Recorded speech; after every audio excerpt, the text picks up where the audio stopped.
I know Jeff will. I'm just gone. Right. My name is Scott Memhard. I'm the Ward 1 City Councilor. I would like to welcome everyone to the Budget and Finance Committee of the City Council of Gloucester. And with me as well is Councilor at Large Tony Gross, and our clerk of committees, Sherry White, our City CFO, John Dunn, City Auditor, Annie Costa, and we also have, would you introduce yourself for the? Sylvana de Blasi, 15 Ocean Highlands. Thank you. Karen Risteban, 210 East Main Street. And you're welcome back in East Main Street, in East Gloucester. Thank you. And I also saw Chief Eric Smith slide in behind us here, so he'll be joining us momentarily as well. And we're going to take things a little out of order, just in the interests of getting the Committee on the Arts on their way. Karen, I think that's you. Right? Yeah. So I would just say that we are here at the, and Judith Booglander, welcome. Thank you. Yeah.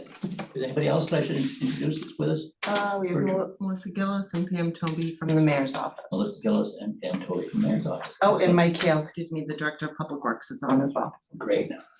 So this is a hybrid meeting in the truest sense. So we're here in person at the Harbor Master's office on Harbor Loop, where we're conducting our hybrid meeting so that people are here both in person and also virtually via Zoom. So, and the wonderful thing about all this is that there is a Zoom recording available tomorrow of this meeting, which in many cases is a very helpful tool for rewatching and rewinding and verifying things. So as I said, we're going to take things out of order. So the first item on our agenda this evening will be John's number 12. Number 12, which is a memorandum from the Committee on the Arts, for the Arts, requesting the city's acceptance of a painting of City Hall by the artist Kari Ruiz. Kari Ruiz. Kari Ruiz. Thank you. And Karen, you're here to speak about that? I am, yes. So this was offered to the city. Kari Ruiz was one of the Cape Ann plein air painters last year, and she's coming back this year in October. These are very high level artists who paint all over the place, paint for a living. She has been for a long time. She's a multiple award winner as a painter, and she, the woman who purchased the painting from Kari at last year's Cape Ann plein air, her name is Susan Hall. She has offered it to the city. It's a nocturne of City Hall. It's quite beautiful. We haven't seen the actual painting, but we have seen, I do have a color version of it on my computer. If anybody wants to see that, you may just have black and white copies, but what's that? It's color and. It's color, okay, great. Good. It's a beautiful painting, and she just wanted to offer it to the city because it's of City Hall. It's a nocturne, which is a little unusual to see. It's 10 by 16, it's not very large. It's in excellent condition, needs no work at all.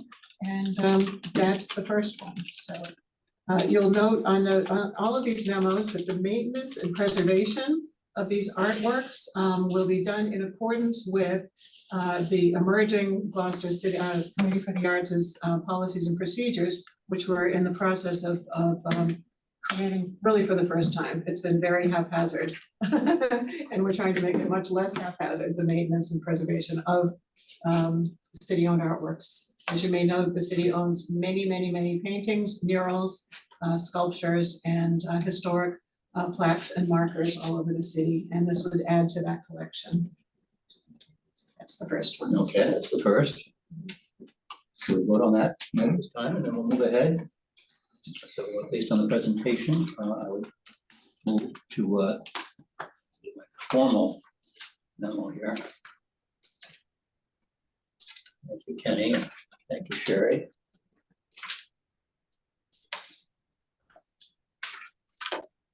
Need another copy? No, I've got last Okay. week's copy. I'm Okay. overly complicating my tabletop here. Thank you. Committee recommendation, I would move to recommend that the Budget and Finance Subcommittee recommend that the City Council accept a donation under Mass General Law 4453A and 1/2, a gift of tangible goods to the City of Gloucester from Gloucester resident Susan Hall for an oil painting of City Hall painted by Kari Ruiz with an estimated value in the amount of $1,000, and I so move. Second. Any further discussion? Welcome, Councillor Wortley, Councillor Labarge. Thank you. Any further discussion? All those in favor? Aye. Aye. Any opposed? Thank you. On to the next painting. Okay, the We next should do one, this all the time. I like it. I love this. We're our own little collections committee here. This is great. The next one came in through Susan Davis, a Gloucester resident. And it is a family portrait of former Mayor Frank Davis to add this portrait to the city's collection of mayoral portraits. It was done by a nationally recognized artist, William Paxton, and needs a little bit of work. We've been discussing the work required for this in the Committee for the Arts. And that doesn't need to come before this committee, I don't believe, because that's being managed by our committee. And so we're recommending that this portrait be located wherever the mayoral portraits come back to. Many of them they have been, relocated or maybe relocated with the City Hall restorations. So we just recommend that it be accepted and that it be located with the other mayoral portraits. Thank you. Councillor, any questions? Being none, I would move that Budget and Finance recommend that the City Council accept a donation under Mass General Law 4453A and 1/2, a gift of tangible goods to the City of Gloucester from Gloucester resident Susan Davis for an oil painting of former Mayor Frank E. Davis, painted by William Paxton, with an estimated value in the amount of $1,000, and I so move. Second. Motion made and seconded. Are there any further discussion, questions? Seeing none, all those in favor? Aye. Then we'll move on to Roger Curtis. Yes, so this is a very special gift that has been offered by Judith Curtis. Judith was married to David Curtis, so she is a widower, but David Curtis and Roger Curtis are both renowned Gloucester painters. So Roger Curtis, who lived from 1910 to 2000, quite renowned. He painted mainly very large seascapes, and these are 4 of them. You can see the dimensions in the memo, so they span, 3 or 4 or 5 feet in their largest dimensions. They are quite stunningly beautiful, and they are in perfect condition. They need no maintenance or no renovations or restorations at all at this point. So we recommend that there are 4 of them. They're all kind of similar to each other in that they were painted out on the back shore. And we have some recommendations for places where they could be installed down the road in the city as well, including 2 really great locations in City Hall and the auditorium. So we recommend that the city accept these 4 artworks as part of its public collection. So questions? Shall I recognize the Council President, Val Gilman, has joined us at large? Oh, excuse me, not at large, right? Thank you, Scott. Thank you, Val. Before I move ahead to read the motion, could you just tell us a little bit more about your ongoing work at the committee in terms of reviewing this process and bringing it to us, and what your grand plan is in the scheme of things? I'm not sure about a grand plan, but And we who have else been. is working with you on the committee? Yeah, so Judith Hoglander, who's on the call today, and Rebecca Reynolds, who is a noted art historian. You may know her. She is the developer of the Manship Artist Residency. The 3 of us act as the city collections subcommittee of the Committee for the Arts. We have another subcommittee that's working actively to create a set of policies and procedures that can be followed when things like this happen. When gifts come into the city or somebody proposes a new piece of public art for the city, we've run into some difficulties with those things in the past because we haven't really had a solid public art policy on the books. So we're I've working. got a couple of sculptures I'd love for you to display. So we're working to remedy that and hope to have a draft of policies and procedures, set of guidelines by the end of this year. So that's what we're doing. We've also applied for some community preservation funding, and I believe we're going to be awarded some funding to begin the process of doing a full assessment of the murals and the sculptures that the city owns next year, and to start some renovation work on those as well. So that's, Appreciate that. What is background he? story. Yeah. That's just wonderful that you're it's tackling that. a great committee. It's much needed. So the motion before us would be to have Budget and Finance recommend that the City Council accept a donation under Mass General Law 4453A1/2, a gift of tangible goods to the City of Gloucester from Judith Curtis for 4 seascape oil paintings painted by Roger Curtis with an estimated value in the amount of $35,000. And I so move. Second. Any further discussion? Seeing none, all those in favor? Aye. Any opposed? None. Motion passes unanimously. Great, thank you. Thank you.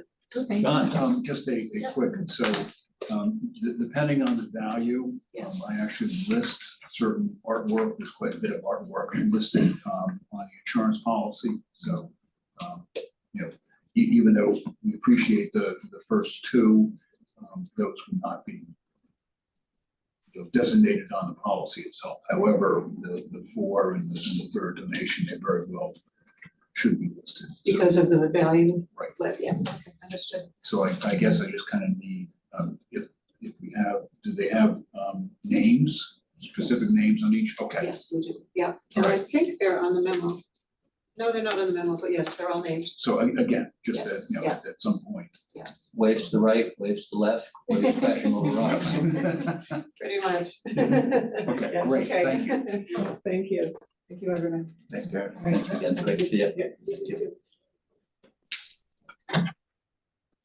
If it's all right with everyone else, I'll go right back to the top of the original posted agenda, which puts our fire chief, Eric Smith, at the top of the order. You like the top of the order? Sure. Yeah, and this is in regards to acceptance of a FEMA AFG 2022 grant in the amount of $82,500. It is. So we're happy to bring this forward again. The union and I worked again on yet another small pile of grants, but the bulk of the work really goes, the credit goes to Scott Kerrigan, who's the chief up in Salisbury Fire. He quarterbacked this 7 community grants, so it's under a regional grant. Unfortunately, the 2 grants that we worked real hard on to get a ladder truck as well as funding for other equipment within the department did not make it to an approval round, at least not as of yet. And the word that we got is you'll probably get the letter saying sorry, but they have to get through all their awards first. But this one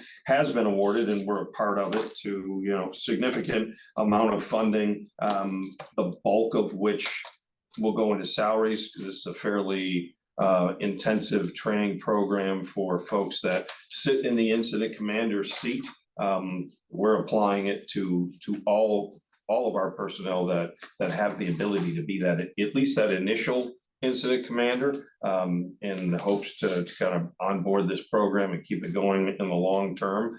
So the region, the 7 of us, and it'll probably actually extend to the entire county eventually as it catches on. But it's not really a new program, but kind of new to New England. So this blue card training system is all about certifying incident commanders specific to our routine, you know, first and second alarm type calls, maybe even a third for in some instances. And it, you know, puts kind of that stamp and credibility on that individual that they've not only done the book work, right, which is about 5 days worth of online self-education through their system that is part of this grant and paid for through this grant, as well as the recertification a few years later. But it also includes this group of communities setting up a incident command, you know, evaluation and certification system. So it's a mobile system that we opted for because nobody has brick and mortar to put this in, and making it mobile and having enough instructors makes this much easier and more affordable for all the communities to use. Otherwise, you're sending people across the county to go get training done that you could otherwise do kind of in your own backyard with qualified folks. So as a matter of fact, our training officer is yesterday, today, tomorrow is wrapping up the same program that I sent Tim to and through months ago, to make sure that, yeah, this is something that we really want to engage in, and that it is worth the funding and the effort and the maintenance thereof going forward. So the maintenance cost is actually fairly minimal, but the initial effort is fairly considerable. So the evaluation portion of this is actually about 8-hour days, to where you're in a room of evaluators and they start throwing scenarios at you and put up a fire incident on scene and show us what you got. These are your resources.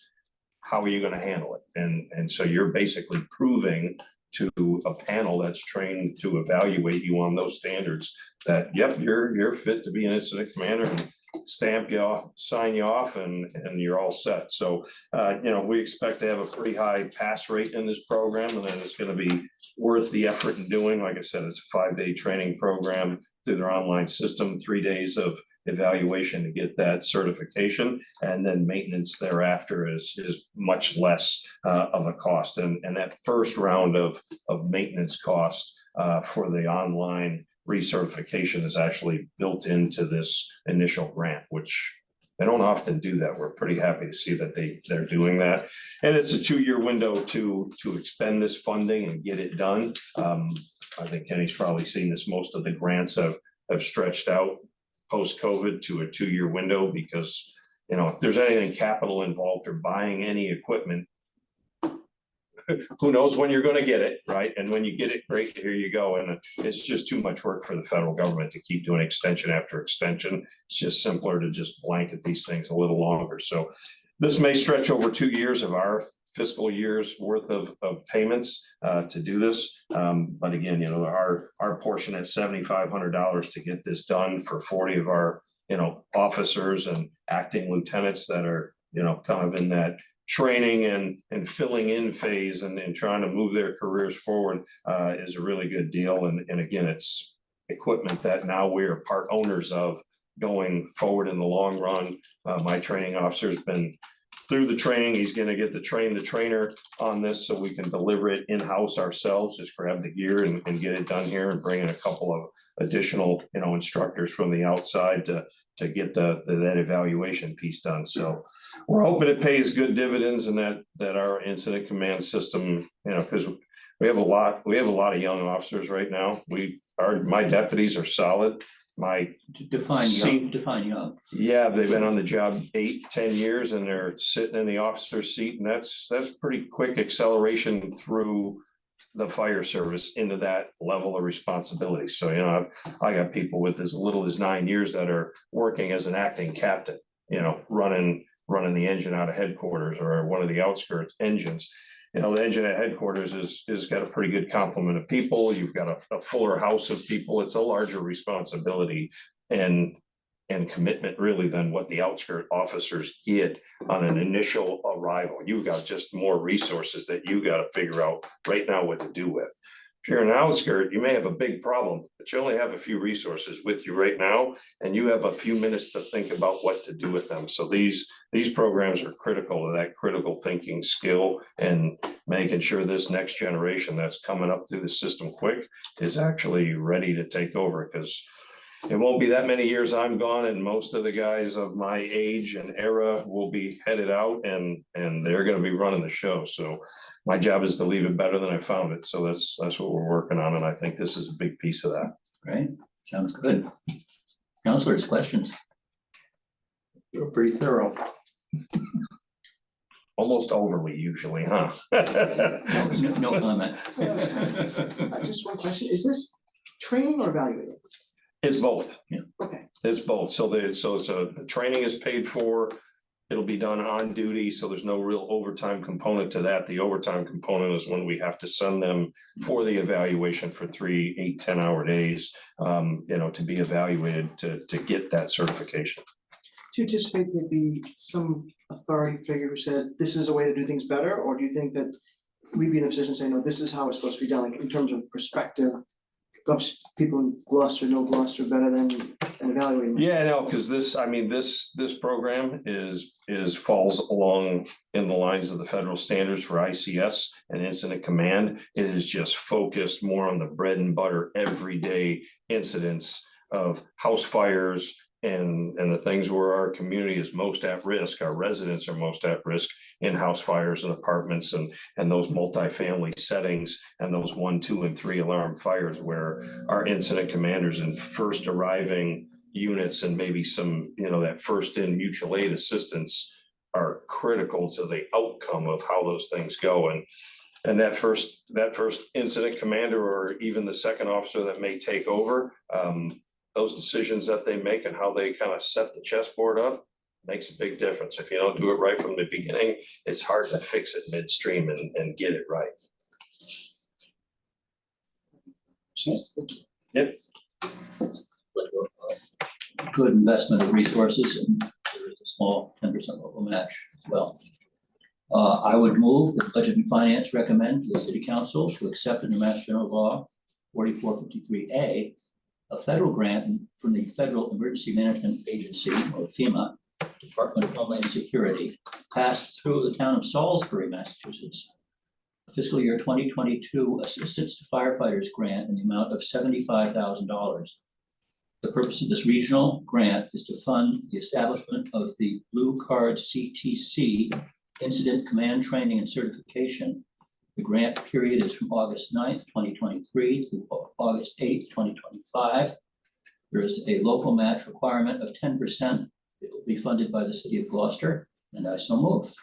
Second. Any further discussion, questions? Thank you for bringing this to us. Yes, indeed. Your grant writer too. Are you sure it was a Salisbury grant writer or was it? So it was a combination of us and then he had to kind of cobble everything together, so. It's always nice to see examples of the collaboration. I mean, everybody gave their input in it. You could Yeah. See that through the grant. Yeah, it was a lot of work for Scott. I was like, you sure you got this? I got it, okay. Motion been made and seconded. All those in favor? Aye. Any opposed? Motion passes unanimously, 3 in favor, 0 opposed. And the next couple of years as well, Chief. Yeah, unfortunately, ones that I don't think ever have brought before you, but I'm stuck doing it now and not to belabor why we're here and how we got here. I accept full responsibility. Bills didn't get paid on time for a variety of reasons, some of which are listed in here, but at the end of the day, we screwed up. We owe people money. It was from last year and I gotta get them paid. And there's 2 in a row. So And fortunately, I was able to just get them all on the same agenda because they kind of Great. came at different times, but. I'll go right into them, and then if there are any questions, we can pose those to you. But the first is to move to recommend that the City Council, in accordance with Mass General Law 4464, approved payment of a prior year invoice from the Northeast Hospital Corporation for EMS supplies from January 2023 to June 2023. This is for a restock of EMS supplies used on calls. It's for the purpose of paying an invoice dated August 22nd, 2023, and to have this be paid with fiscal year 2024 general fund fire department budgeted funds in a total amount of $5,736.97. And I so move. Second. Any questions on this one? How big is your budget? Total for the whole department, somewhere in the $11 million range. I don't think you need to apologize about one thing that didn't fit into the. 11 years, I've Timeframe. never done it. I make a habit of not letting it happen. Clearly, Northeast Hospital fault. On that one, it was almost all them. I had a new EMS coordinator that didn't pound on the right people quick enough, soon enough, and it just happened, but. You don't need to apologize. I'm not gonna- Thank you. All those in favor? Aye. Aye. Any opposed? Motion passes unanimously, 3 in favor, 0 opposed. And again, the next one, more of the same, I guess, it's just our Budget and Finance moves to recommend the City Council in accordance with Mass General Law 4464, approved payment of prior year invoice from Essex County Fire Chiefs Association for confined space rescue training held in Gloucester in May of 2023, and this is for the purpose of paying invoice number 2435 dated May 3rd, 2023, and be paid with fiscal year 2024 general fund, fire department budgeted funds in a total amount of $10,945, and I so move. Second. Motion made, seconded, questions? I just have a question on, not about the bill itself, Chief, but so you're training the DPW staff on their own rescue procedures? No, we provide the confined space rescue element for them that's required by law. So they have different rules for entering confined spaces than what we do as public safety and responders. So the operations that they do, they're in and out of those spaces all the time. They may be permitted spaces, which they typically are. And they have to have on record an immediately available confined space rescue qualified personnel to come get them if things go wrong. So they lean on us to do that because that falls well within our wheelhouse. It's not a standard thing that every fire department does because not all of them have that need depending on their community, but many do.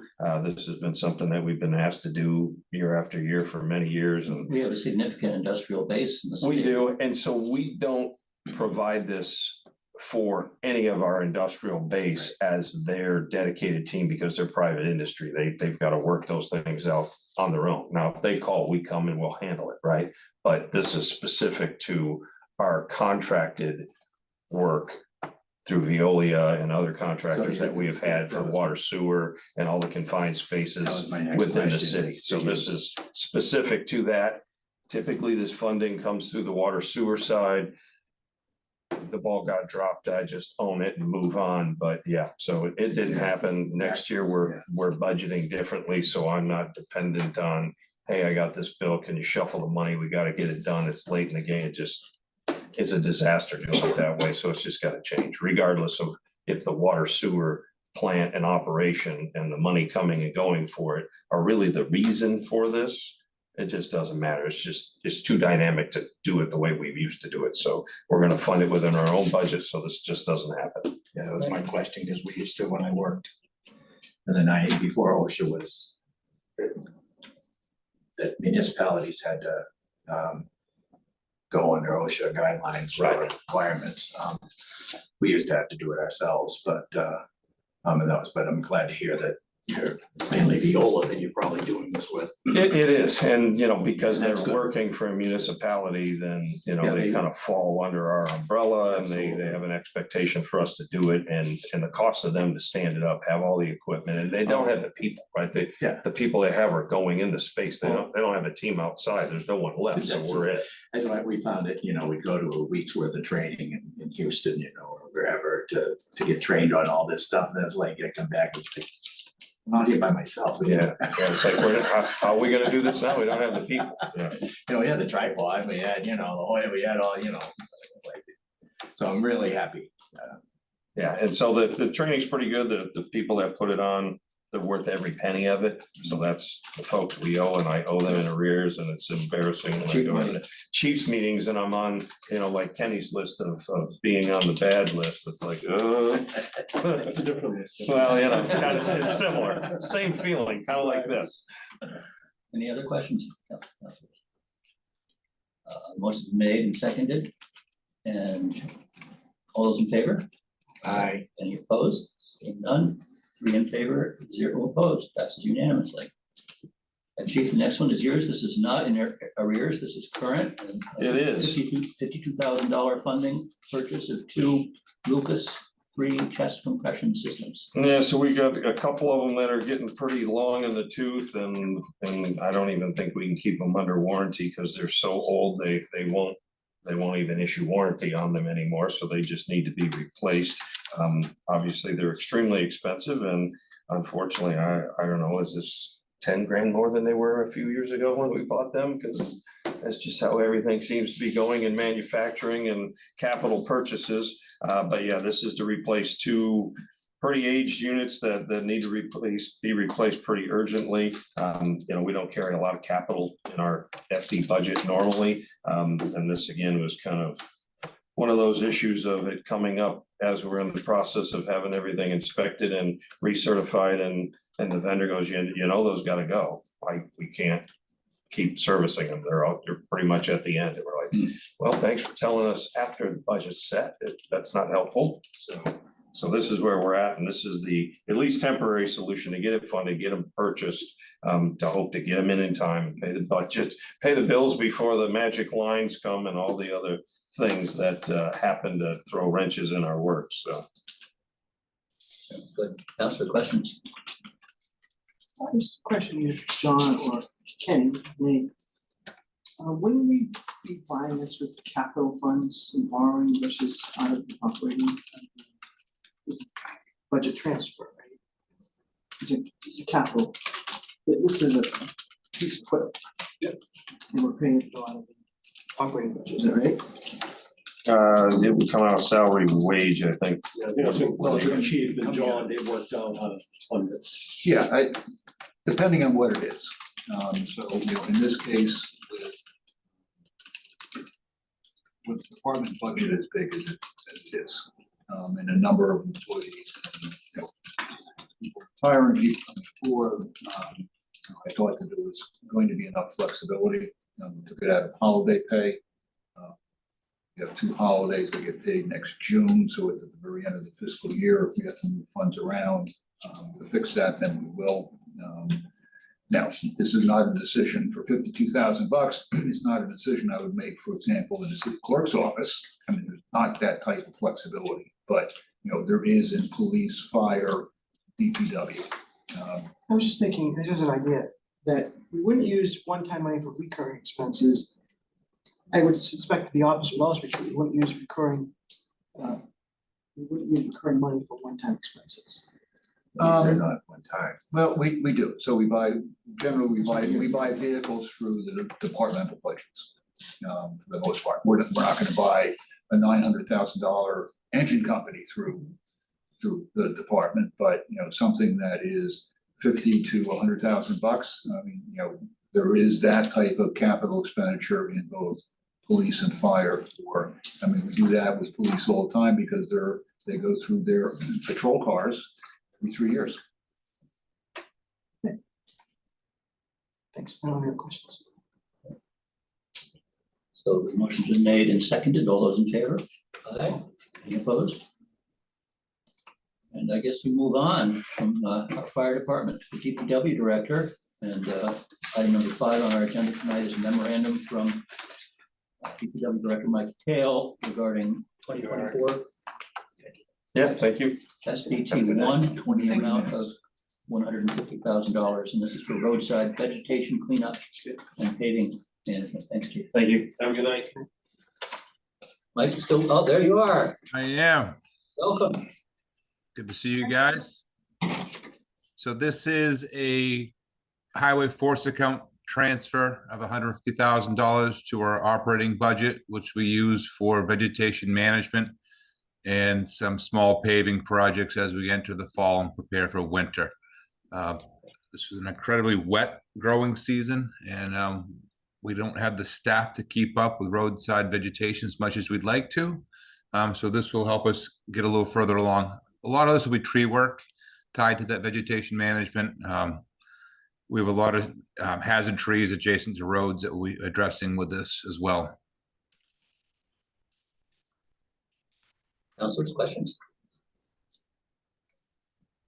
When you say, for example, the tree work, is that split between DPW, your staff, and outside arborist care contractor? A lot of this will be contracted out. I mean, our issue is we don't have the staff. I ran on 14 bodies most of the summer in public service division. That's probably about a third of what it once was. So again, you pick where you put them, and you try to put them in the most critical areas. And sometimes the critical areas are events of a 400th anniversary of a municipality. So we couldn't really focus on as much roadside vegetation management as we would like to have. We have a plan going into the fall, and this will help us get a good step on getting ahead with some vendor assistance as well as our own bodies. I noticed from C-Click Fix postings that your department is very careful about pointing out to citizens if the potentially hazardous trees are on public property or in fact are on private property, and pointing the finger in terms of whose responsibility ultimately that is to address. And in many cases, it's not the city's. Yeah, and it's not meant to be snarky in any way. It's just sometimes we cannot go, well, not sometimes, we never can just go on someone's property to take a tree down. It's a trespass. But you know, a neighbor may see a tree. We had one in your ward today where a neighbor saw 2 trees that there's some dead branches on them. We will notify the property owner that it's come to our attention that there's an issue and see if they can get on it. We try to work with the utilities to see if there's any opportunity for the public utilities to get in to take some of these hazard trees that could take down power lines in case of a big blow. And, you know, unfortunately, we lost National Grid's tree cutting crew last winter and spring because they couldn't get police details when they had regularity. So they moved on to other communities. So I'm hopeful that they can come back this year. And we have actually trained 14 public works staff to become flagmen, flaggers. So if the public utilities don't have police details available to them, we can dedicate our staff, because having these trees down is extremely important to us. It crushes us in overtime when a small branch comes down, let alone a large tree. There are all kinds of safety and the passability of public road issues that crop right up later. Right, and by law, we can't touch a tree that's entangled in power lines for obvious reasons. So this is a step in the right direction. Is this typical of annual expenditures in this type of work, or is this more than past? You know, we've spent a fair amount on roadside tree work in the past, I'd say 4 years.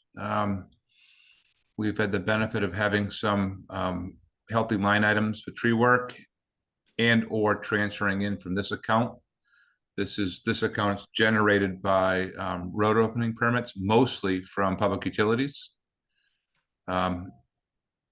We don't inspect their work because we have no authority to inspect it, but we kind of make sure that the work does not interfere with our existing utilities. So I get a small fee for every job they call in, and it's banked, and we go to the mayor's office and then to city council, request that money be transferred so we can actually spend it. Councilor Worthley. Mr. Chairman, thank you, Mike. If someone is on their private property, branch, or tree, or hedges, going into the public way, it's the responsibility of the city or the person that owns the property to maintain that? Well, I think there's 2 parts to that. Anything that hangs over your property, whether it's city property or private property, you have the right to take. Matter of fact, from an insurance standpoint, if there's my limbs hanging over your house and my limb falls on your roof, my insurance doesn't cover it, yours does. So the question is, if there's a privet hedge that extends into the public right of way, we typically ask the homeowner to address their own privet hedge, because you know they cut that in a way that suits them, whether they have someone do it for them or they do it themselves. You know, those are ornamental in nature, and you know, we don't go through and provide ornamental services. That's just not, we don't have a landscape crew that can go. We do have people that are capable of doing it, but we don't have the time to go cut someone's hedge for them because they let it grow out into the road. We always send letters, and they're respectfully sent, just asking if they could manage the vegetation that grows out. If there's a tree leader hanging over the road, and if it's healthy, we leave it. We don't take trees just because they're hanging over our property. We don't take them down just because someone doesn't like them there. If they're healthy, they remain. I just wondered if there's a scenario where the city says, this is your property, it's hanging over public road, and they don't do it, is there somehow a billing to their insurance company or something, so it doesn't, you know? Just be our responsibility to go take it.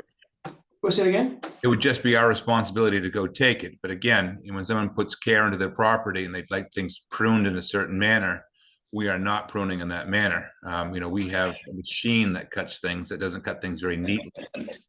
And it probably wouldn't make the hedge look very nice. And then there's another whole set of issues that follows that. So we try to avoid something like that. Again, we try to communicate with the constituent or the property owner the best we can. It may require more than one letter. There are a couple properties that's an every year letter. And that's how it goes. I just wonder if there's any billing that the city can do for having done the work, right? You either hire a contractor, your staff goes up to do this, and someone is responsible for it, but all of our taxpayers are paying for one person to maintain their property. Well, we have a lot of issues like that in this city that we taxpayers pay for other people's responsibilities. And some are good and some are bad. Interesting. Okay. Thank you. Councilor Gross, any questions? Just on the flagman, Mike, from the DPW, so they would not be they'd be taking off their, whatever they were scheduled to do that day to then become a flagman and that job would be left undone. Is that how that would work? Yeah, unfortunately, we can't keep pushing off this very necessary tree work. And I can't compel any uniform details to do their work. It's not my department. There are reasons why they can't get as many details as they once could, and it's not local. It's a regional issue. It's a statewide issue. All my counterparts in public works talk about how difficult it is to get police details. There are neighboring communities that don't even staff details at all. Public works just does their work in roads. Paving crews do their work on roads that have no details watching over them. Gloucester's more fortunate. I think we have a very responsible police department that tries to get to all the details they can. But there's more work than there are patrolmen and officers to take these details. And sometimes there's just not an interest in the work. And so those are the times when we need to be able to step in to supply some means of traffic control that keep everyone safe. So this was state regulated flagger training. These are certified by the Commonwealth to be flaggers. Are there any contractors out there who are providing the service of flagmen? There sure are, and very careful lobbying got the flaggers a prevailing wage of $95 an hour. So they cost $20 more than the average patrolman, and about 4 times as much as your entry-level public works official. Except in New Hampshire, right? New Hampshire, Most of the flaggers come out of New Hampshire and Maine, but they can gain the wage here in the state by doing municipal work, and I'm obligated to pay it. I don't think we need to go down that rabbit hole here, but it's a challenge. Councilor Gross, you good? I'm good. Are you indigestion? It is what it is. Life. Okay, the committee Budget and Finance would move to recommend the City Council approve a supplemental appropriation 2024 SA3 in the amount of $150,000 from the DPW Highway Force Receipts Reserved for Appropriation Fund, account number as noted, to the DPW Public Services Purchase of Services, account number as noted, to be used for the purpose of roadside vegetation cleanup and for paving management, and I so move. second. Motion made and seconded. Any further discussion? All those in favor? Aye. Any opposed? Motion passes 3 in favor, 0 opposed. Thank you, sir. Thank you. I guess the next one relates indirectly to you, but I think it looks like John's taking it. Is that correct? Yeah, I can take it. Baxton? So this is just a situation where we had some match funding for a grant, approximately 20% of the gross. And unfortunately, it didn't get budgeted within the water budget for this year. The water enterprise budget is very tight. So we talked it through, made the decision that this would be better to go to the capital project stabilization fund to come up with the $20,000 match, and that is what is before you. So again, this is supporting a much bigger grant in the amount of $80,000. From DEP. Yes. Go ahead and read the motion, which would be for Budget and Finance to recommend the City Council approve supplemental appropriation 2024 SA2 in the amount of $20,000 from the Capital Project Stabilization Fund, undesignated fund balance, account number as noted, to the Capital Project Stabilization Fund, water plant upgrade site improvements, account number as noted. And this is for the purpose of match funding for the Mass DEP GAP grant for improvements to the West Gloucester and Babson water plants, and I so move. Second. Any further questions, discussion? Mike, do you want to weigh in on this at all, or is that good? No, that's adequate. Thank you, John. What is the nature of the work that's getting done, Mike? There's a whole host of pumping issues of raw water and finished water. And pumps they are still a supply chain nightmare right now. Even rebuilding motors, we can't seem to get anyone to do it with any type of reasonable turnaround. The reason we were delayed on the startup of West Gloucester water filtration was we had one pump completely down, motor needed to be rebuilt, and we were very hesitant to start up on only two with no backup in the middle of the summer, so we remained at Babson. And now I'm renting two pumps there because I can't get those other two up and running as quickly as I'd like. It's just it's wear and tear on the pumps, and they have a life expectancy, and when they reach the end, you have to replace them. Unfortunately, West Gloucester is a very, very, very difficult place to get those pumps in and out of. The mezzanine doesn't line up very neatly over them, so you have to kind of move them out before you can move them up into a workable area. And they're monster pumps. They're not little things, as you know. Yeah. Any other councilor questions? So I read the motion, been seconded. All those in favor? Aye. Any opposed? Motion passes unanimously, 3 in favor, 0 opposed. Number 7 this evening is a memorandum from our CFO and a 2024 SA1 in the amount of $46,000. And this is for the purchase of 2 new 2024 GMC Sierra pickup truck, for a new, I was thinking that you can't get 2 for that money. A new 2024 GMC Sierra pickup truck for the Harbor Masters Department. All right, so in the past, we have used outside financing agencies to purchase particularly smaller pickup trucks and automobiles and that type of thing. Frankly, it's a pain in the rear to deal with these folks. And I've been thinking and kind of something happened over the summer, which didn't make me very happy in dealing with one of these agencies, and sat down and kind of talked to TJ about what he wanted to do, and then talked to the mayor. And the suggestion here is we're going to self-finance these. So, just like with the outside agencies, the particular department will have to have the first year's payment within their budget.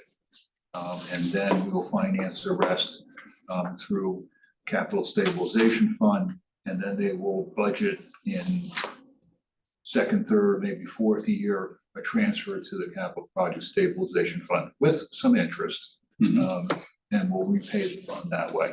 So I just think this takes a headache out of this. Yeah, we did have, as I said, an incident over the summer where vehicle couldn't be delivered, there was a penalty we had to pay, and that just kind of tipped it over the edge. We don't have the vehicle, but we're making a payment. It just didn't sit right. So we're gonna do it a different way. And those rates have become increasingly expensive. Exactly, Recent. exactly, yep.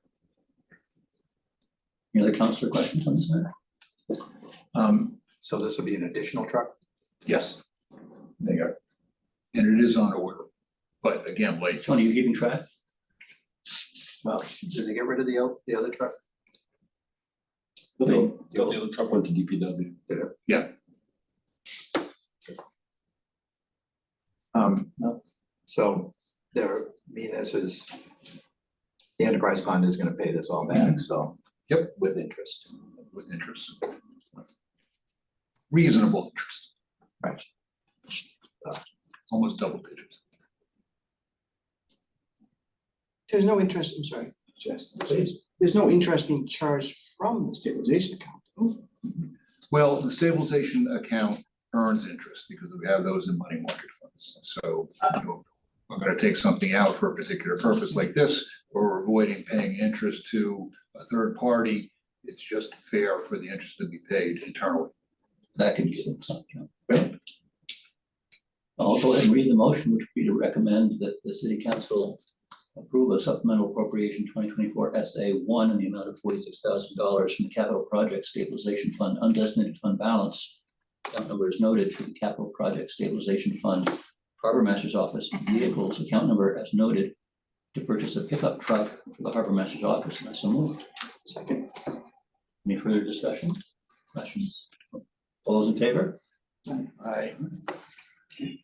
Now we're finally getting to the interesting part where we're talking about paving projects.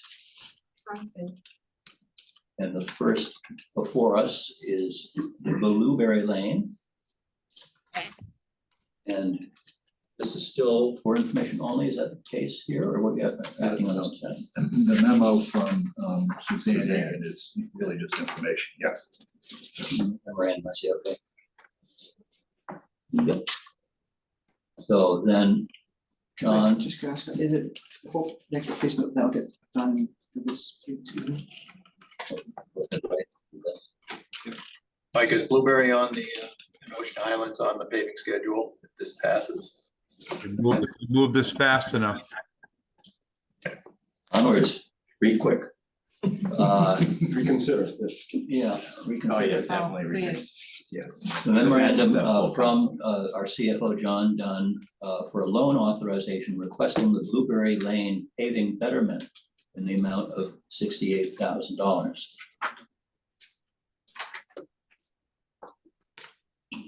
How do we want to speak to this? This I is something we're really, familiar with. really don't have much to say on it. I mean, again, this is just another one of the private way paving projects. And the citizens are to be congratulated for crossing their Ts and dotting their Is and going through this So this one, arduous process. Councilor Gilman, would you like to speak to that? I'd love to speak if with your permission. Please. So I attended all of the meetings throughout this entire process, and we had 3 really strong leaders out of the Big difference. 11 parcels, and Mike Hale was great in providing them with just-in-time information that they needed through the process. And we crossed our Ts and dotted our Is, and it was a really very positive, collaborative final meeting with all of the abutters. So I'm very proud of that neighborhood, and I hope that the council approves this tonight. All said and done, these betterment projects are good community building exercises for a neighborhood. It was really great. And have you planned ahead for the speed bumps?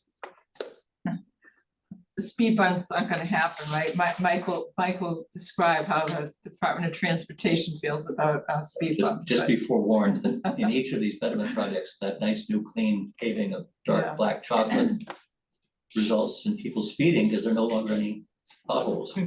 So the rate of speed and the complaints, and Most of the time by abutters. the neighbors are the worst offenders, not just the delivery man.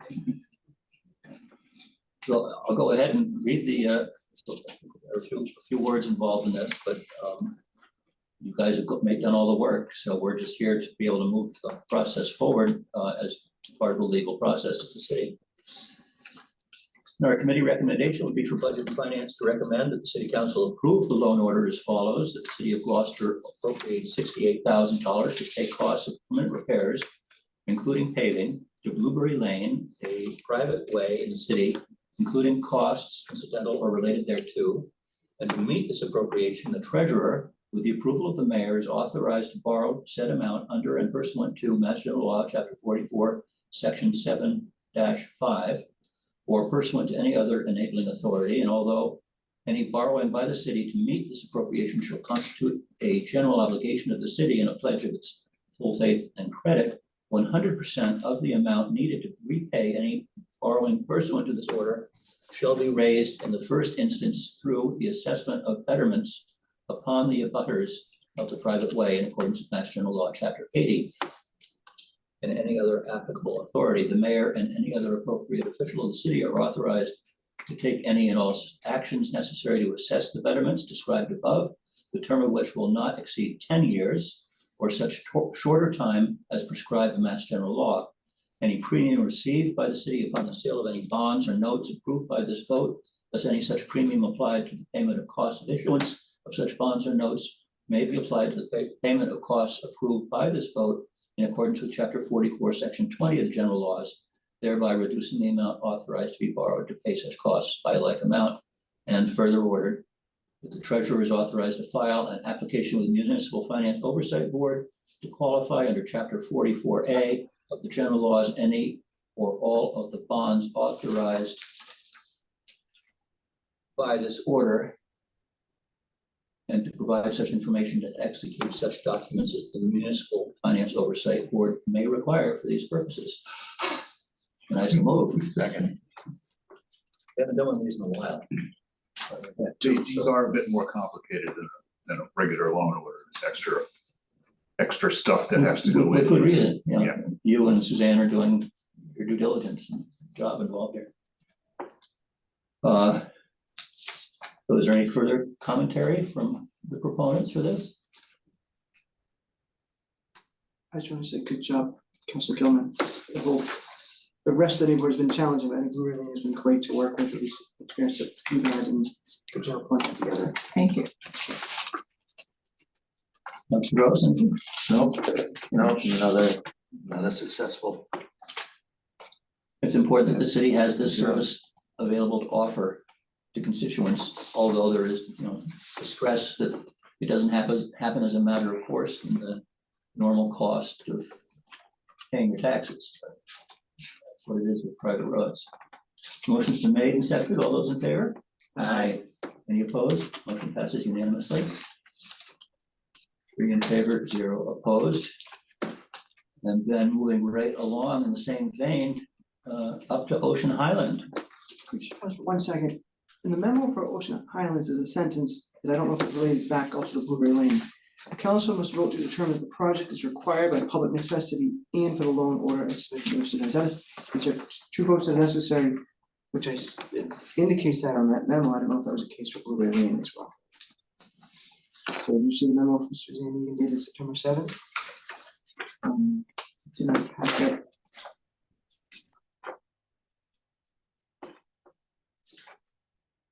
The last sentence. The council must vote to determine if the project is required by public necessity and for the loan order as submitted by Mr. Dunn. As I read it, just sounds like there's a requirement for a second vote, and I've not been part of it before, so I don't want to. I just don't want to miss a step if there's one that's required.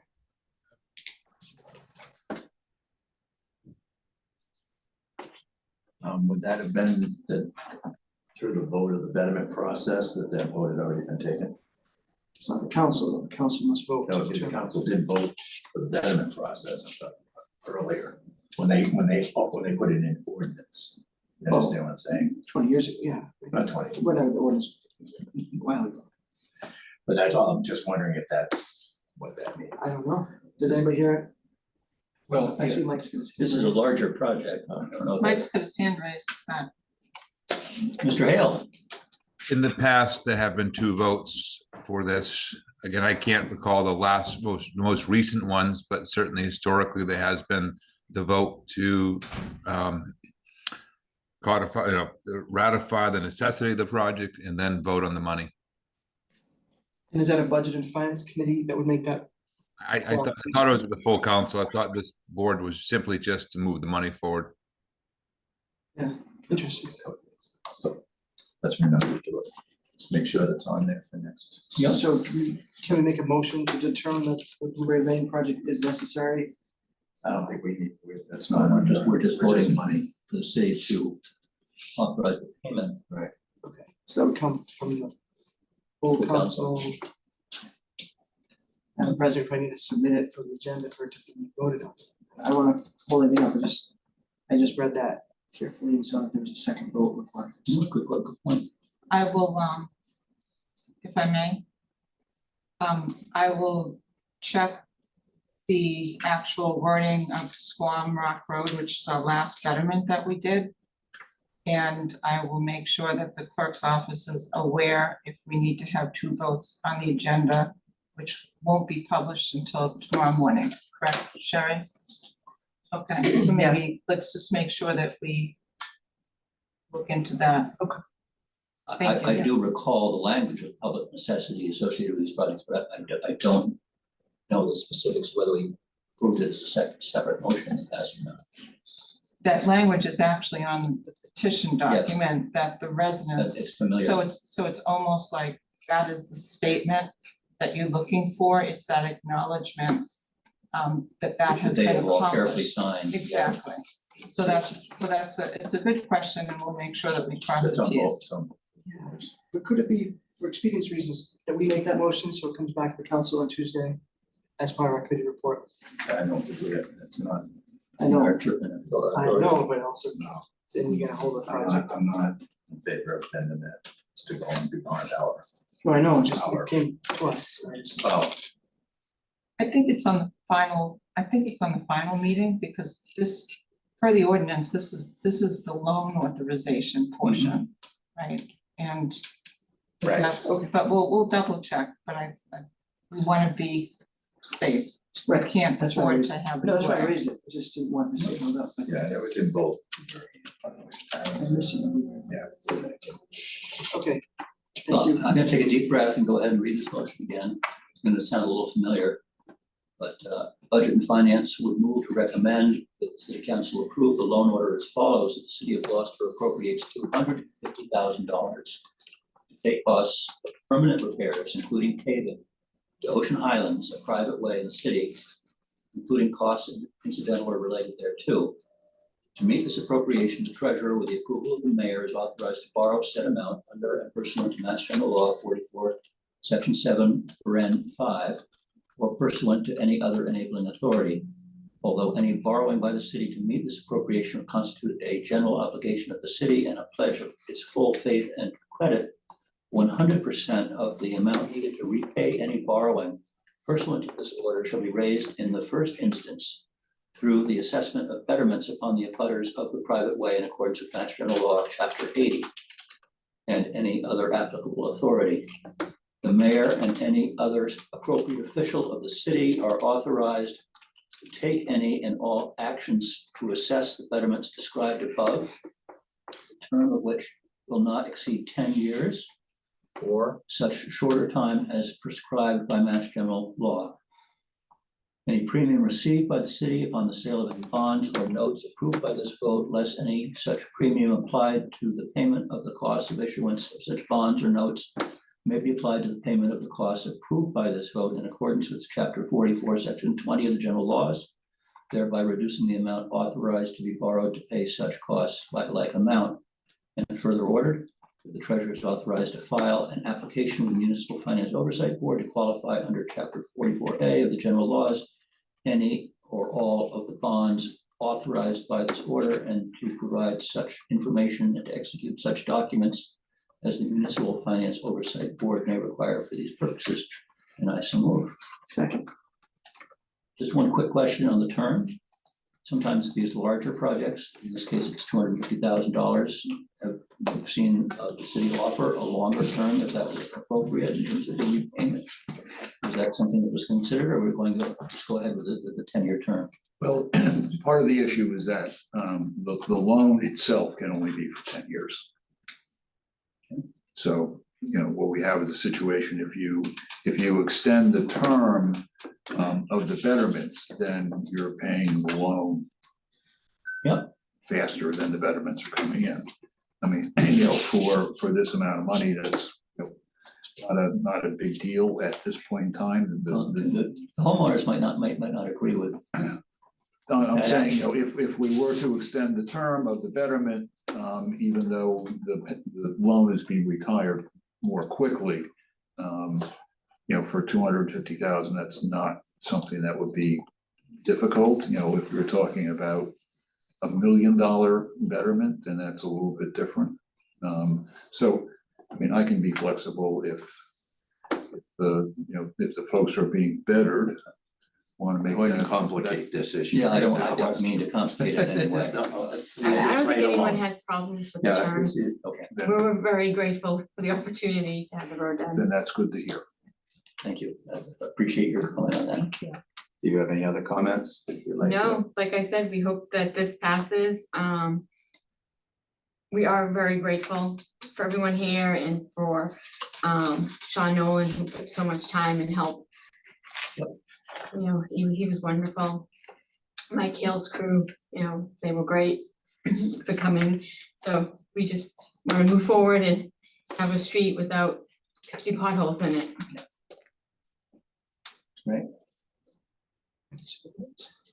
Yes, please. So it's Solana, correct? Yes.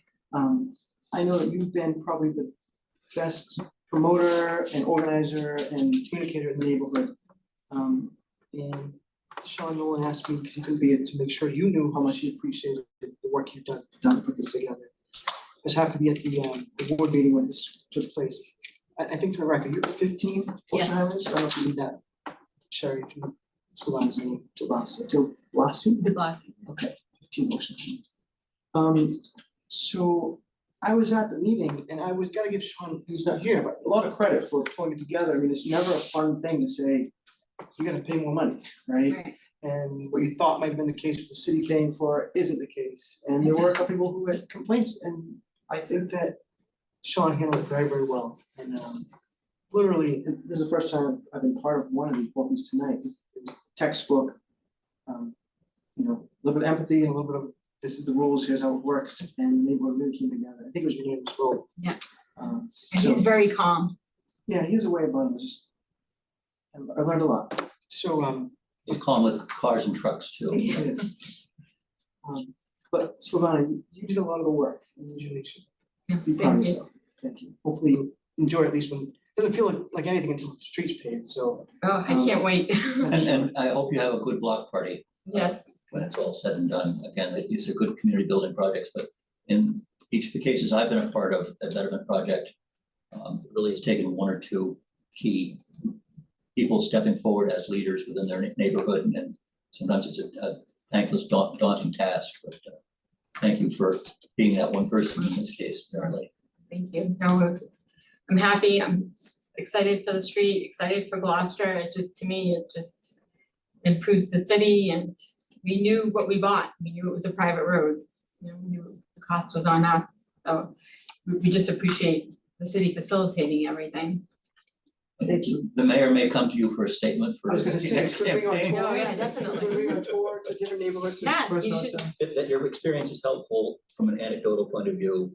And I know that when Mayor Berga had his private road task force last year, it included 3 or 4 people who've gone through the process, and their insights were extraordinarily helpful in terms of looking at ways to improve and tweak the process and make it more feasible, more understandable.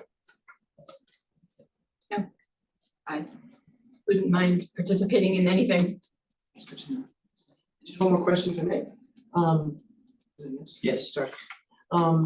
Mike, if everything goes according to plan with the city council and any other legal steps need to take place, if there are any, you don't control the contractor necessarily, would you have a guess as to when the shovel or machine hits the road?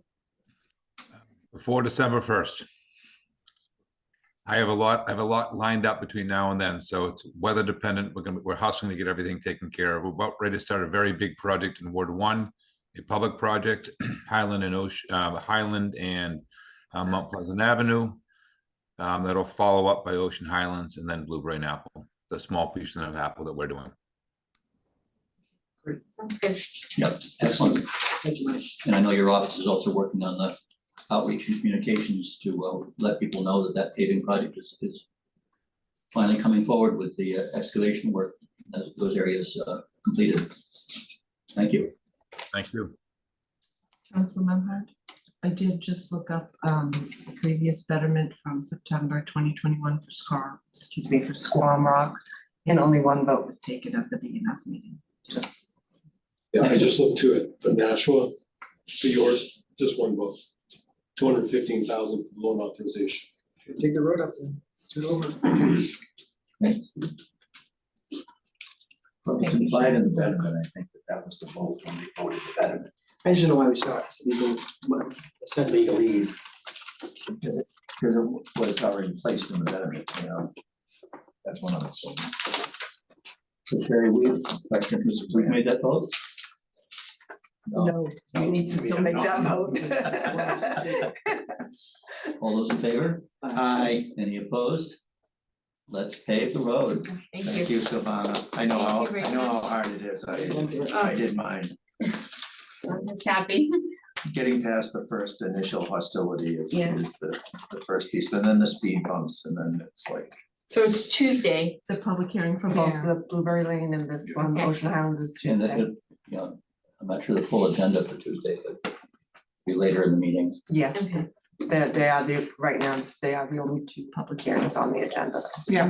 All right, well, thank you very much. Have a good night. Thank you. To be here. So the next item on our budget and finance agenda tonight, having taken care of the Committee on the Arts already, would be a memorandum from our Veteran Services Director requesting acceptance of donations in the amount of $210. And I would move to recommend that the council accept various cash donations under Mass General Law 4453A to support veteran services in the amount of $210 from the following members within our community. And they are, and we give them great thanks, but Ed Mo and Jane Porter, for a total of $210,000. And I so move, Oh, sorry, excuse me, $210. $210. Not 210,000. You keep trying to up it every week. That's the second time. I swear, that's 11 times. You guys have moved, you guys have moved my decimal point up a couple of rounds at the municipal finance level. I was wondering whether I missed something. There's a few zeros missing. Well, I was gonna give Ed and Jane a big thank you. So a motion to accept $210 donation to Veterans Services. All in favor? Aye.